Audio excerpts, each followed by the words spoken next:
हाँ भाई चले। सबसे पहले सभी को गुड मॉर्निंग। कैसे हो सभी?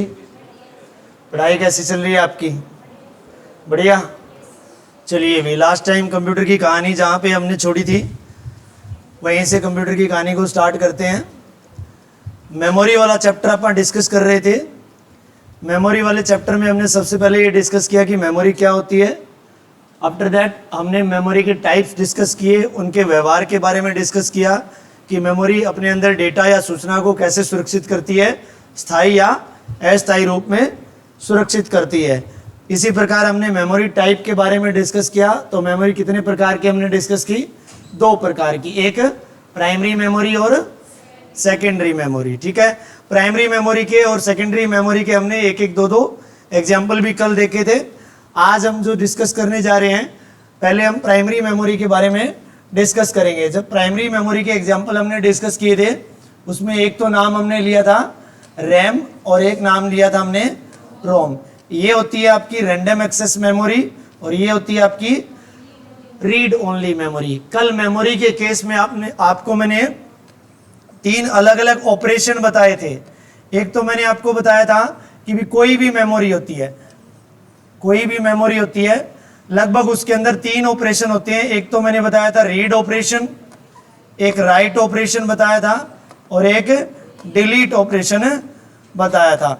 डिपेंड करता है कि वो मेमोरी किस टाइप की है, तो उसमें ये तीनों ऑप्शन भी हो सकते हैं। हो सकता है केवल इसमें से एक ऑप्शन हो, जिस प्रकार मैंने रैम के बारे में बताया था, रोम के बारे में बताया था, उसमें केवल रीड ऑपरेशन होता है, इसीलिए तो इसका नाम रीड ओनली मेमोरी होती है, क्योंकि इसके अंदर भरा हुआ डेटा केवल उपयोगकर्ता के द्वारा, यूजर के द्वारा केवल और केवल पढ़ा जा सकता है, रीड किया जा सकता है। ना तो हम डेटा को राइट कर सकते, ना हम डिलीट कर सकते, क्योंकि जो मैन्युफैक्चर कंपनी होती है, फैक्ट्री होती है, जहां से रोम बन के आती है, वहीं से इसके अंदर डेटा राइट किया जाता है और डिलीट किया जा सकता है। अगर रोम का टाइप किस प्रकार का है उसके ऊपर डिपेंड करता है। हमारे द्वारा तो केवल और केवल डेटा को रीड किया जा सकता है। तो टॉपिक हमारा क्या है?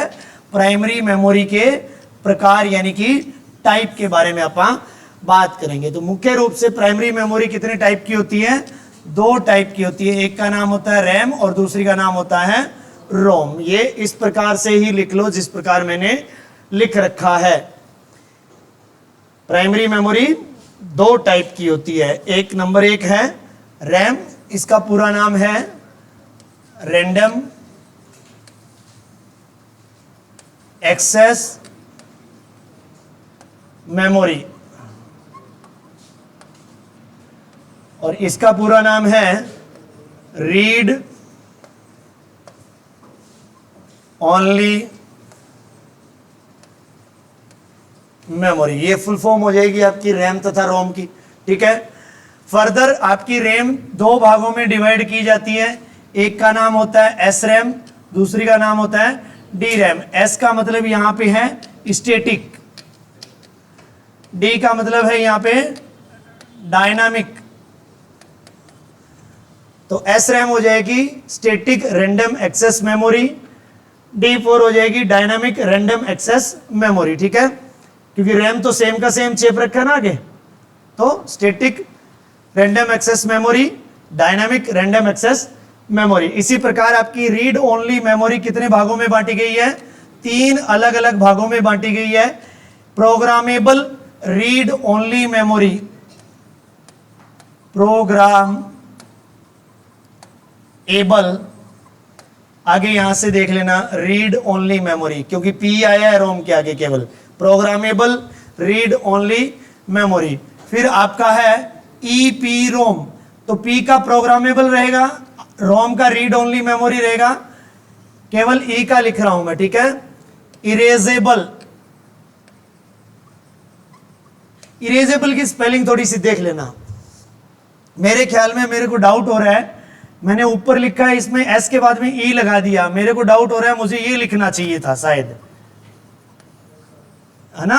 ई हट जाता है कोई केस में, थोड़ा इंग्लिश का रूल मेरे को थोड़ा सा ध्यान नहीं है वो, तो गूगल कर लेना। जो भी इनमें से सही हो वो ऑब्जर्व कर लेना, वो तुम्हारे लिए सही है। गलत मेरी जेब में वापस डाल देना। ठीक है, erasable, programmable, read only memory. फिर वापस EEP रोम, तो रोम तो रीड ओनली मेमोरी होगी, P फॉर प्रोग्रामेबल हो गया, E फॉर इरेजेबल हो गया वापस से, ठीक है। और एक E और आया है, इसका आएगा इलेक्ट्रिकली।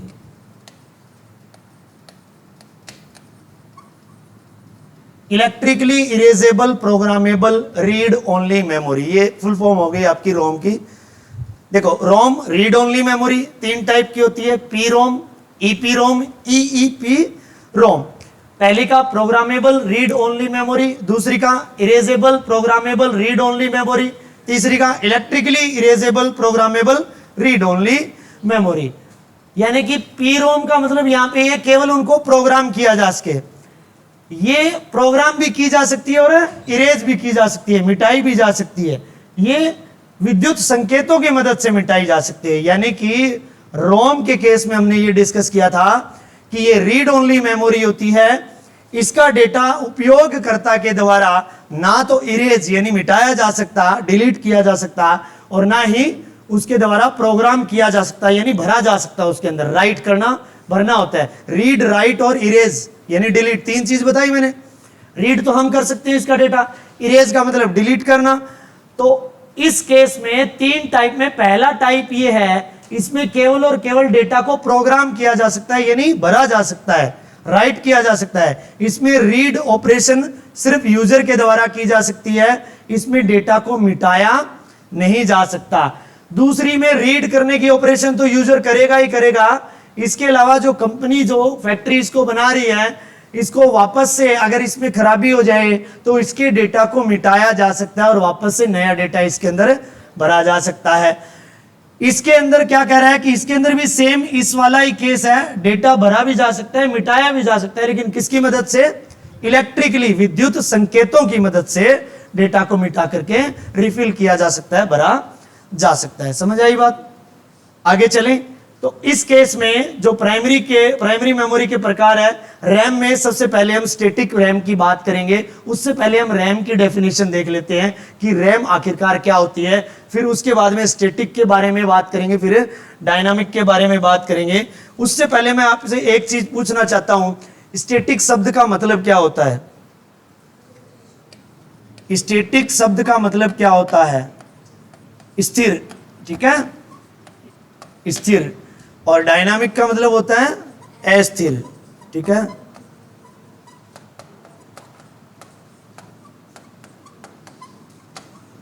यानी रिफ्रेश करने की जरूरत नहीं पड़ती, इसको बार बार रिफ्रेश करने की जरूरत पड़ती है, ठीक है।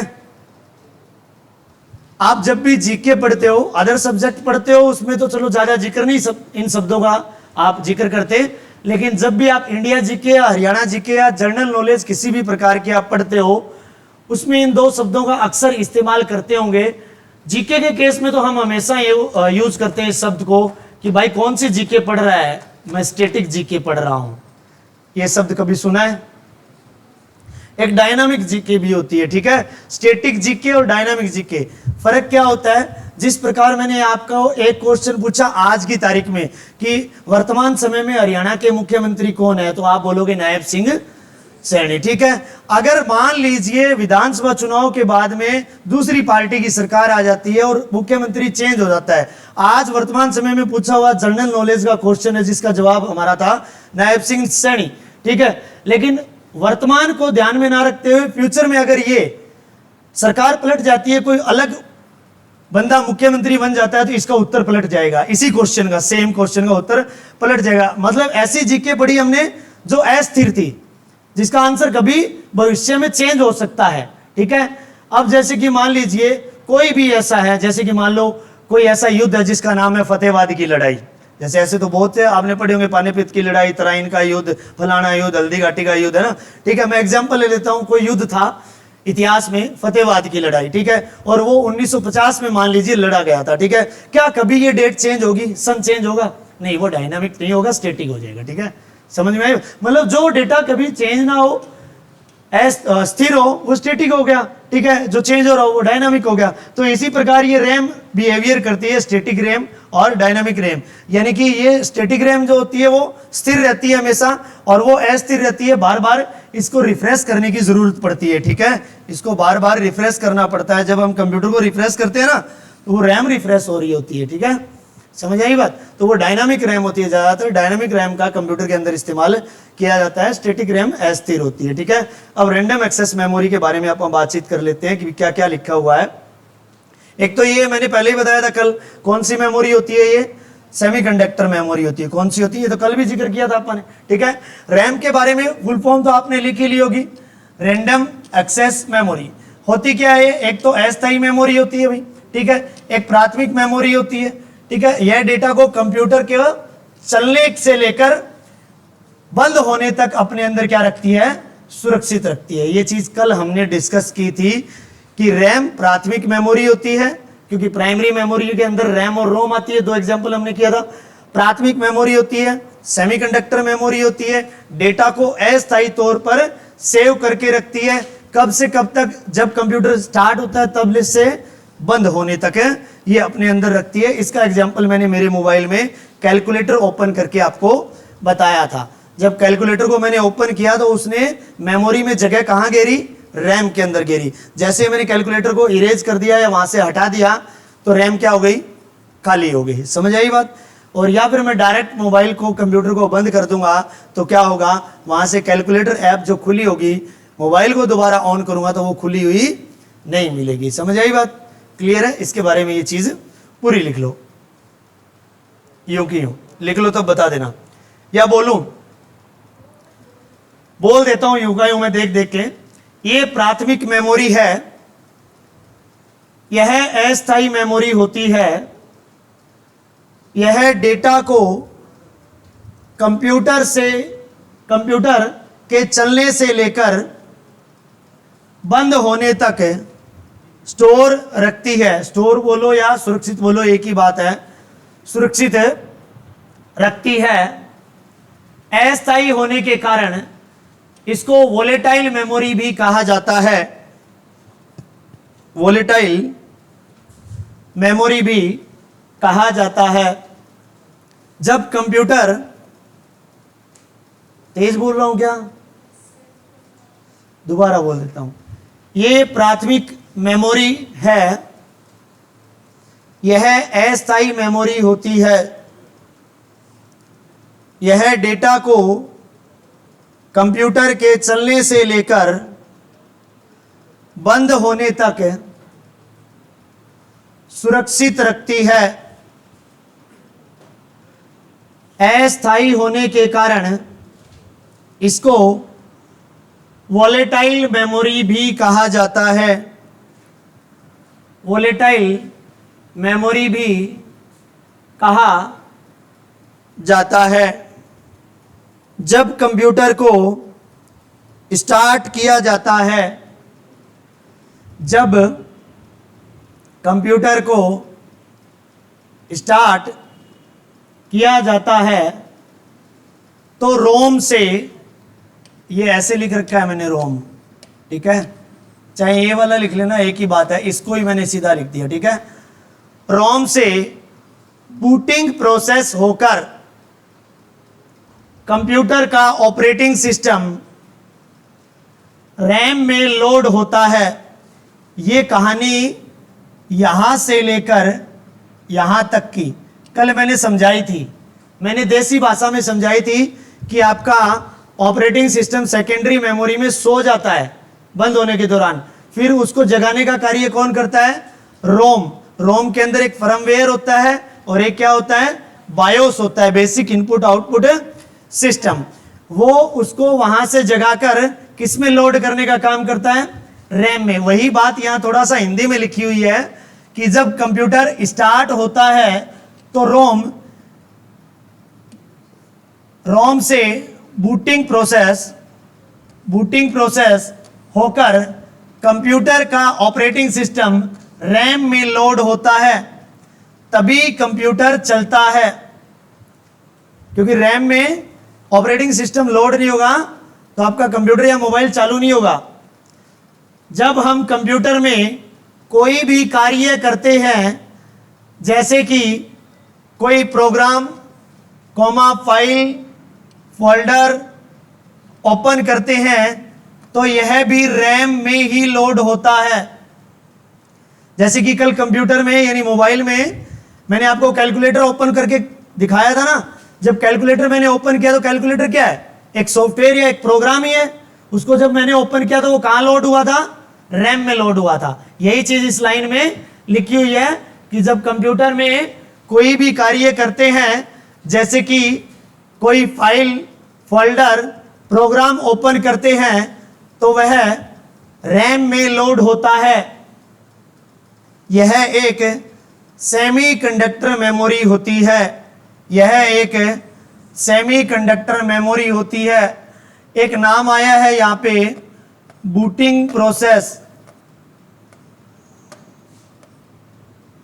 बूटिंग प्रोसेस पता है क्या आपको भी ये क्या होता है?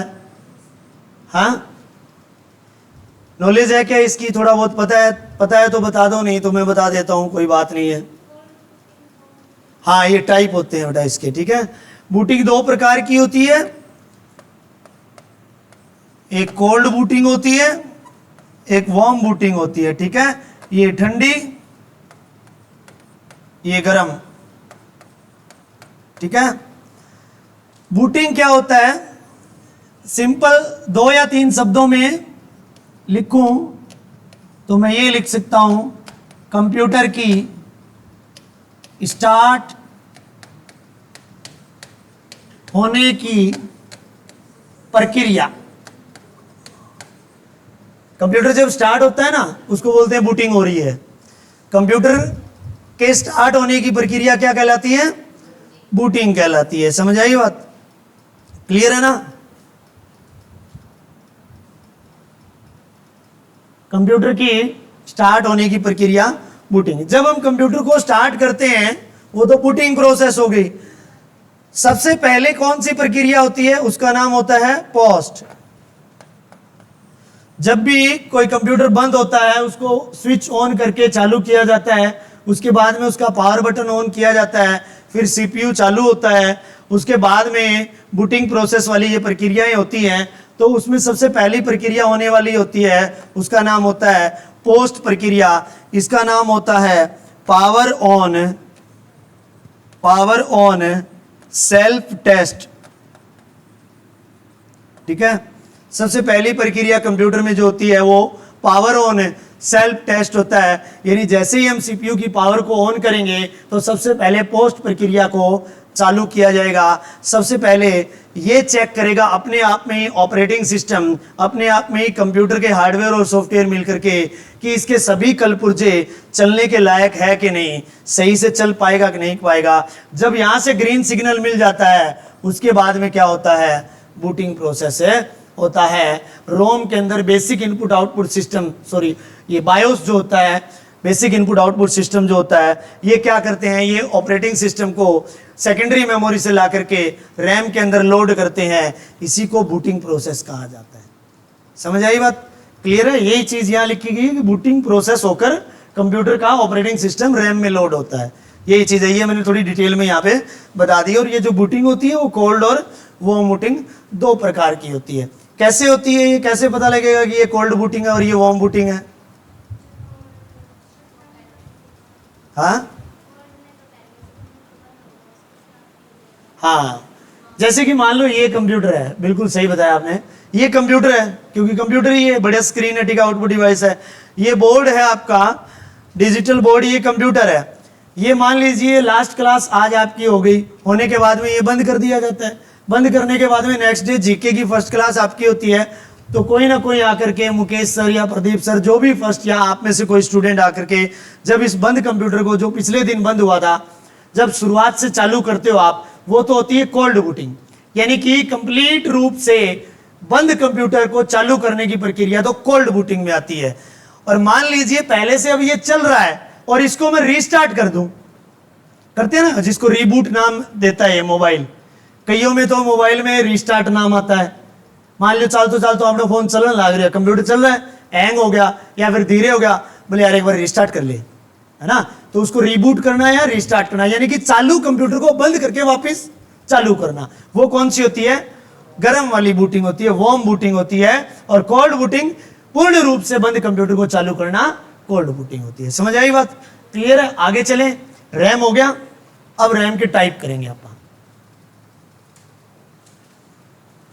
कुछ लाइनें और हैं, वो लाइनें और मैं बता देता हूं अगर इंपॉर्टेंट है तो। ये पहली लाइन तो मत लिखना कि जो चिप के रूप में सीपीयू के मदरबोर्ड से जुड़ी होती है, ये लाइन अपन कल लिख ली थी, वापस आई ये, ठीक है ना। अगर नहीं आई, नहीं लिखी तो लिख लेना यूं क्यों देख के।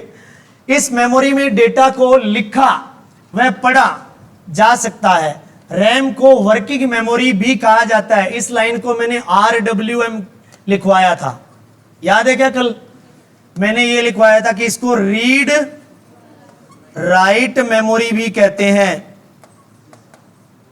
रीड राइट मेमोरी भी इसका नाम है। बस इसको हिंदी की लाइन में लिख दिया कि इस मेमोरी में डेटा को लिखा जा सकता है, पढ़ा जा सकता है, और रैम को वर्किंग मेमोरी भी कहा जाता है।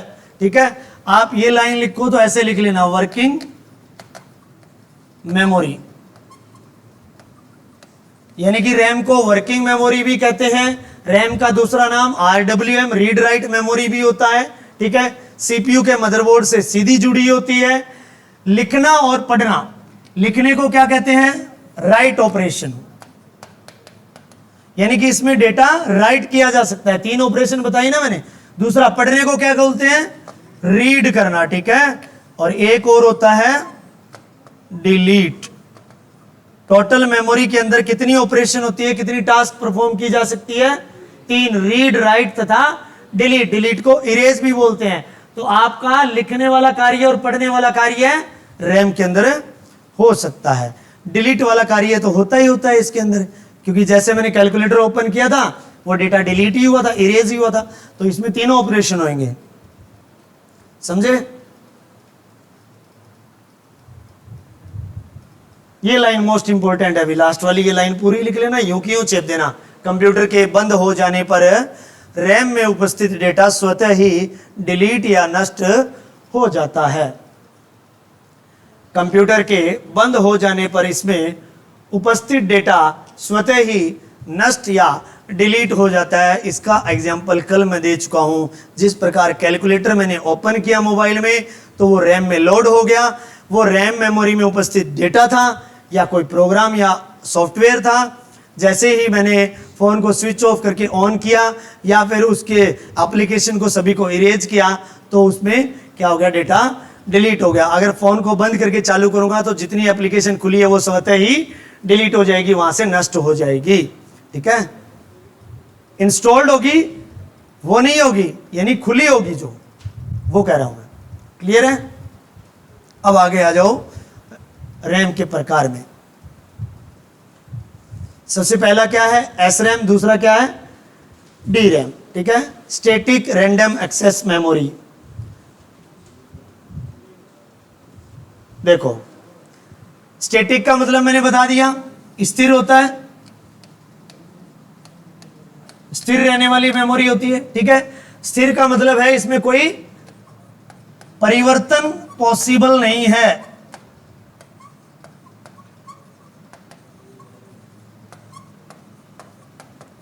परिवर्तन पॉसिबल नहीं है, अपरिवर्तनशील मेमोरी होती है। ठीक है, एस रैम फुल फॉर्म लिखो, static random access memory. Static का मतलब अपरिवर्तनशील होता है। सारा लिख रखा है, पुरानी नोट्स है। स्टैटिक का मतलब अपरिवर्तनशील होता है।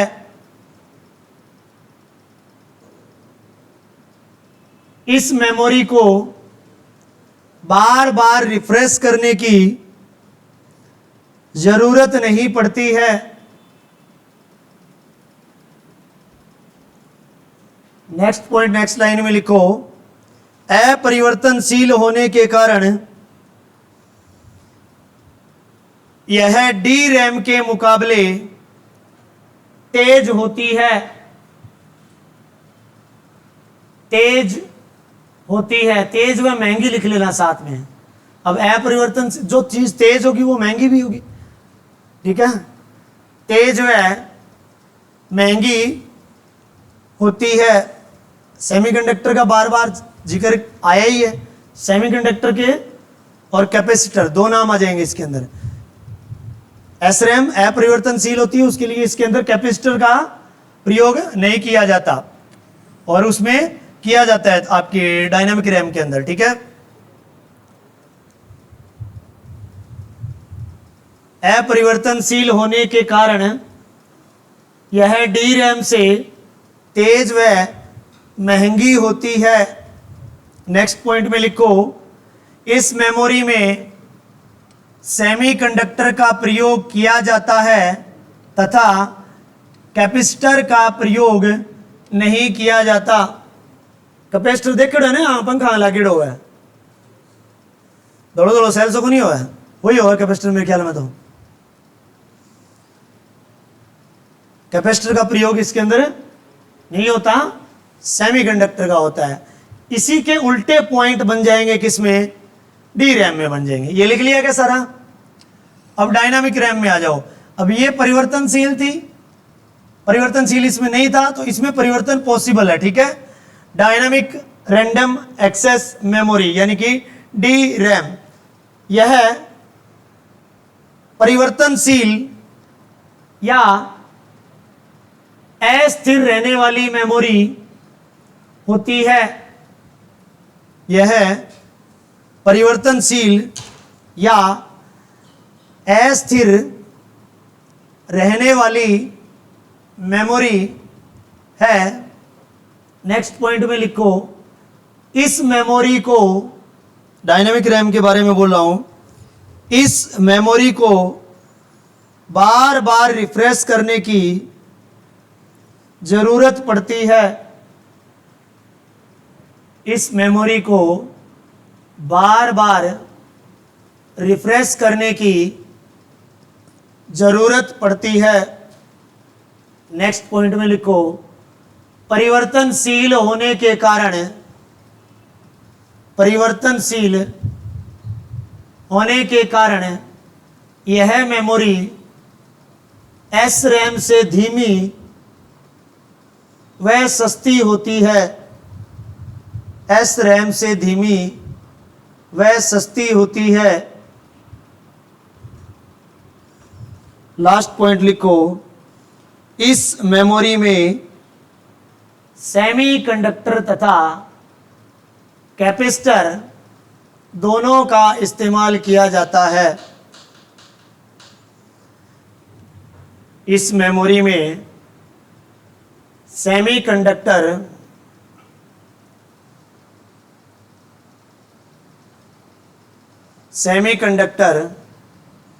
तथा कैपेसिटर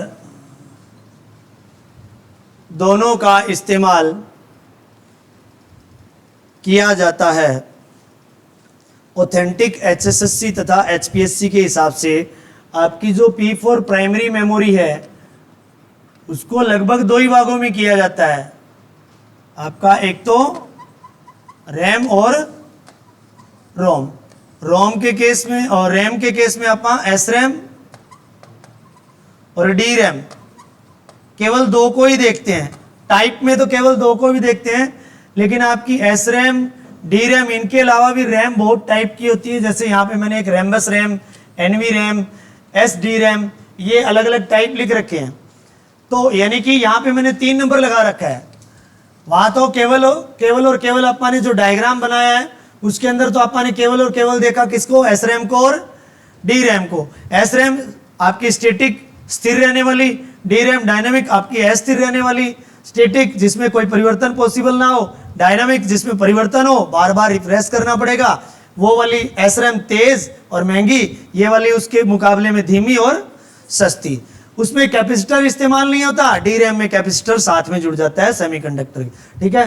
और सेमीकंडक्टर कैसे बनता है, वो चिप होती है, ठीक है, सिलिकॉन की, सिलिका से प्राप्त होती है, सिलिका रेत से प्राप्त होती है। ये चीज अपन कल डिस्कस कर चुके हैं। रैम के केस में नेक्स्ट आपकी रैम होती है रैम्बस रैम। क्या होती है कि रैम्बस रैम, जहां वीडियो गेम की बात आती है, वीडियो गेम के पॉइंट होते हैं ना बहुत से शहरों में, अपन वीडियो गेम दुकान में 20-20 रुपए का देके किराया उसका वीडियो गेम का और फिर खेलने के लिए जाते हैं। उनकी जितनी भी मशीनें होती है ना, उन वीडियो गेम के लिए जो मशीनें होती हैं वो वीडियो गेम या कंप्यूटर गेम के मशीन होती है। उनके अंदर जो रैम इस्तेमाल होती है उस रैम का नाम क्या होता है?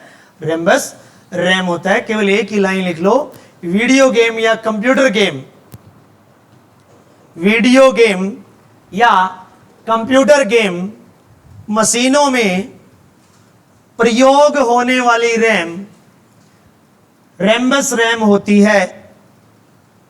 रैम्बस रैम होती है। अगला बोलूं, एनवी यानी कि नॉन वोलेटाइल। नॉन वोलेटाइल का अर्थ मैंने कल हिंदी में बताया था, गैर नाशवान। क्या था? गैर नाशवान। ठीक है,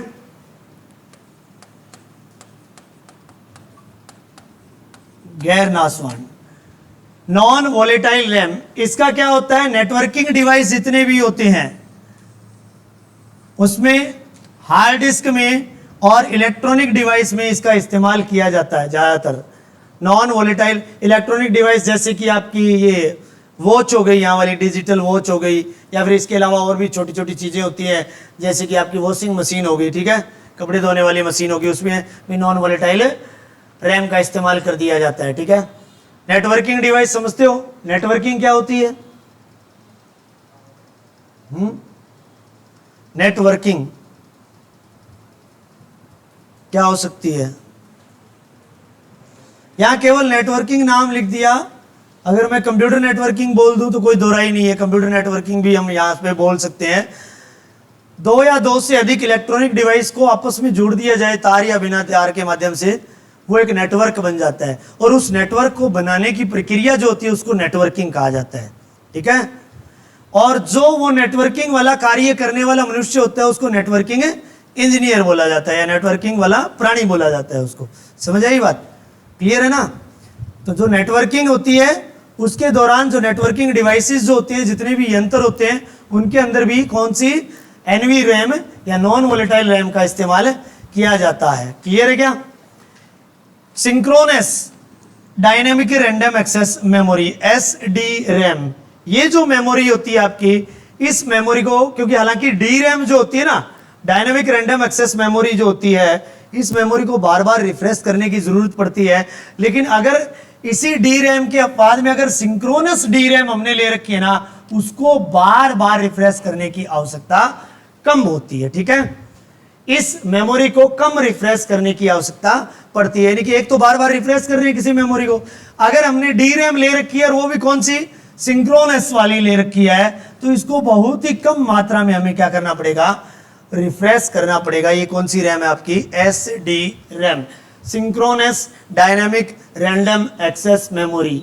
इस मेमोरी को कम रिफ्रेश करने की आवश्यकता पड़ती है, आवश्यकता पड़ती है।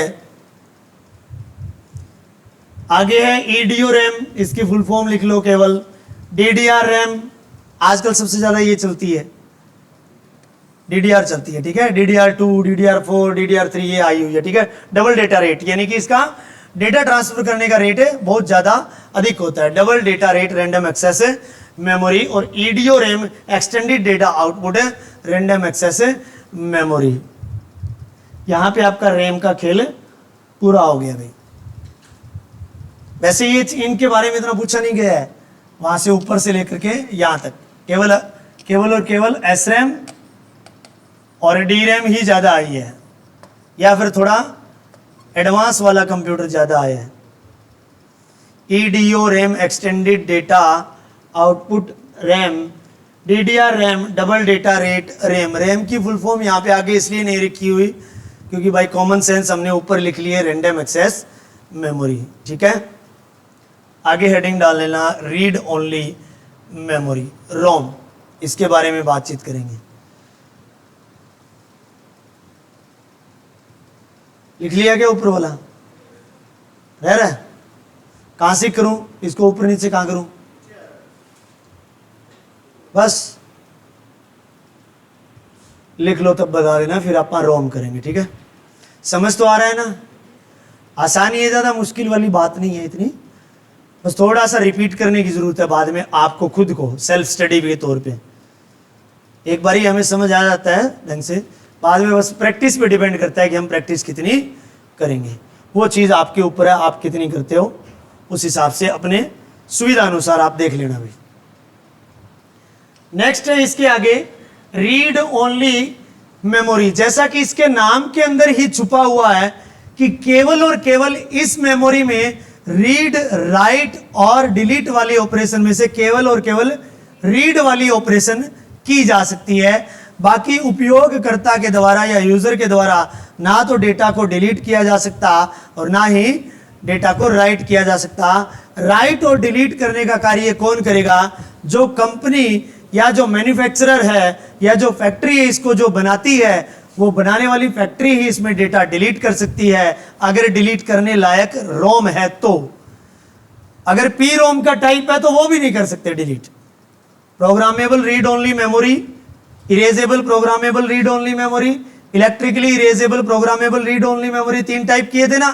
तो इनमें से पहला टाइप कौन सा था, प्रोग्रामेबल रीड ओनली मेमोरी। उस मेमोरी में डेटा को डिलीट किसी के द्वारा नहीं किया जा सकता। इवन देन मैन्युफैक्चरर जो कंपनी है ना बनाने वाली, वो भी नहीं कर सकती। सीधी वो डैमेज होएगी तो वो कचरे में जाएगी, कूड़े में, ठीक है, कबाड़ में जाएगी। वो एक बार ही उसमें डेटा राइट कर सकती है कंपनी, करने के बाद में उसमें डेटा डिलीट नहीं होता, ओनली वन टाइम। ठीक है, और erasable programmable read only memory में इरेज करो नया डालो, इरेज करो नया डालो। ठीक है, जैसे वही पेन ड्राइव वाली बात, एक बार मार्केट से पेन ड्राइव ले आए 8 GB की, 32 GB की, 16 GB की, बार बार क्या करते हैं हम, डेटा डालते हैं, सुनते हैं, म्यूजिक डाला, दाप गया, डिलीट करो, डाल लो, सुनो, दाप गया, डाल लो, सुनो, दाप गया, मिटाया। ठीक है, और एक रीड, ये नहीं, पहले राइट होगा, right read delete, right read delete, right read delete, तीनों काम करते हैं। राइट मतलब पहले पेन ड्राइव में डेटा डालते हैं, फिर रीड का मतलब उसको पढ़ते हैं, यानी कि इस्तेमाल यूज करते हैं, फिर दाप गया, डिलीट कर दियो, फिर नयो डाल लियो, फिर वो जो रीड कर लियो, फिर दाप गया, फिर डिलीट कर दियो। समझ में आई बात, ये तीनों ऑपरेशन उसके अंदर होते हैं। सेकेंडरी मेमोरी में तो ये तीनों ही होते हैं, लेकिन प्रोग्रामेबल रीड ओनली मेमोरी जो होती है उसमें केवल एक बार डेटा राइट किया जा सकता है, फिर मिटाया नहीं जा सकता। समझ आए, फिर बार बार पढ़ा जा सकता है उसके अंदर डेटा। ठीक है, रोम के बारे में देखो, यह एक प्रकार की, लिख लो रोम के बारे में, यह एक प्रकार की स्थायी मेमोरी होती है। यह एक प्रकार की स्थायी मेमोरी होती है। इसे नॉन वोलेटाइल मेमोरी भी कहा जाता है।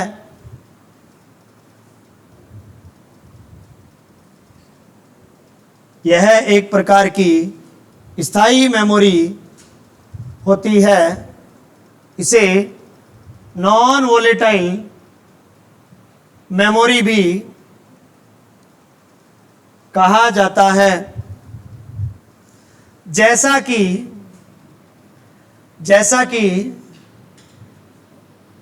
इसके नाम से ही प्रतीत हो रहा है, जैसा कि इसके नाम से ही प्रतीत हो रहा है कि उपयोगकर्ता द्वारा डेटा को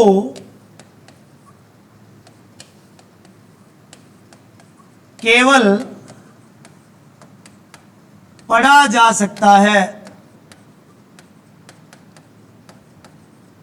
पढ़ा जा सकता है। अगली लाइन बोल दूं क्या, बाकी की दो ऑपरेशन, बाकी की दो ऑपरेशन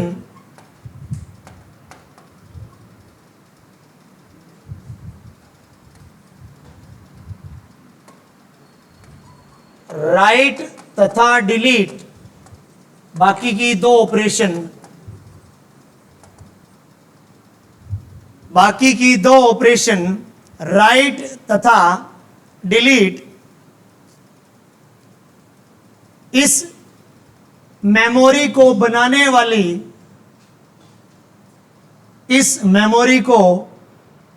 वाली कंपनी के द्वारा की जा सकती है। बाकी की दो ऑपरेशन राइट तथा डिलीट इस मेमोरी को बनाने वाली कंपनी के द्वारा की जा सकती है। यहां से नेक्स्ट पॉइंट स्टार्ट कर दो। कंप्यूटर के बंद हो जाने पर भी, नेक्स्ट पॉइंट में, कंप्यूटर के बंद हो जाने पर भी रोम में उपस्थित डेटा डिलीट नहीं होता है। कंप्यूटर के बंद हो जाने पर भी रोम में उपस्थित डेटा डिलीट नहीं होता है। डिलीट नहीं होता है। ये वाली लाइन मत लिखना, इसको मैंने पीछे लिखवा दिया, ठीक है, क्योंकि ये लिखी हुई है इस मेमोरी में डेटा, निर्देश व प्रोग्राम कंप्यूटर निर्माता कंपनी के द्वारा स्टोर किया जाता है। वो दो ऑपरेशन वाली लाइन लिखवाई थी ना, वो इनडायरेक्टली इसी लाइन का मतलब बनता है, ठीक है। ये लाइन भी मत लिखना, ये लाइन लिखो तो लिख लो फिक्स, मैंने कल लिखवा दिया था वैसे भी। यहां से लिखो अब, ठीक है। लिखो रोम में, ये यहां तक लिख ली क्या, डिलीट नहीं होता है। उसके बाद में नेक्स्ट पॉइंट लिखो, रोम में मुख्य रूप से दो प्रोग्राम स्टोर होते हैं। दो तरह के प्रोग्राम स्टोर होते हैं। नंबर एक फर्मवेयर,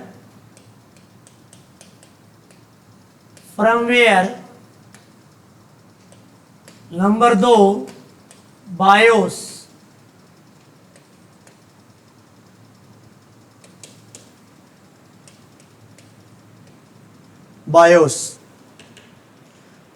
रोम में मुख्य रूप से दो प्रोग्राम स्टोर होते हैं। नंबर एक फर्मवेयर, नंबर दो बायोस। फर्मवेयर के बारे में लिख लो, किसका मिश्रण होता है ये, हार्डवेयर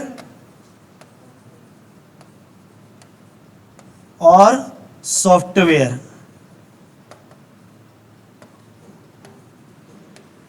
ठीक है, ये सॉफ्टवेयर होता है। यानी फर्मवेयर जो है वो हार्डवेयर और सॉफ्टवेयर का मिश्रण होता है, मिश्रित रूप होता है। इसलिए यहां लिख रखा होगा फर्मवेयर हार्डवेयर व सॉफ्टवेयर का मिश्रित रूप होता है, जो कंप्यूटर को शुरू करने के लिए निर्देश देता है तथा कंप्यूटर के मुख्य हार्डवेयर उपकरणों की जांच करता है। शुरुआत में जो पोस्ट प्रक्रिया होती है ना, पावर ऑन सेल्फ टेस्ट, वो यही चीज होती है, मुख्य हार्डवेयर को जांचना, जांच पड़ताल करना कि वो चलने लायक आखिरकार है भी या नहीं है। फर्मवेयर हार्डवेयर तथा सॉफ्टवेयर का मिश्रित रूप होता है, जो कंप्यूटर को शुरू करने के लिए निर्देश देता है व कंप्यूटर के मुख्य हार्डवेयर उपकरणों की जांच करता है। नंबर दो है यहाँ पे बायोस। बायोस एक क्या होता है, प्रोग्राम होता है, सॉफ्टवेयर प्रोग्राम होता है। और वो किस वाला सॉफ्टवेयर प्रोग्राम होता है, फर्मवेयर के अंदर जो सॉफ्टवेयर होता है वही सॉफ्टवेयर प्रोग्राम बायोस होता है, वही सॉफ्टवेयर प्रोग्राम बायोस होता है। यही चीज यहाँ पे लिख रखी है बेसिक इनपुट आउटपुट सिस्टम है, इसकी क्या है पूरा नाम है या फुल फॉर्म है। फर्मवेयर का सॉफ्टवेयर प्रोग्राम क्या कहलाता है, बायोस कहलाता है। बैक करूं क्या, लिखो फर्मवेयर का सॉफ्टवेयर प्रोग्राम बायोस होता है।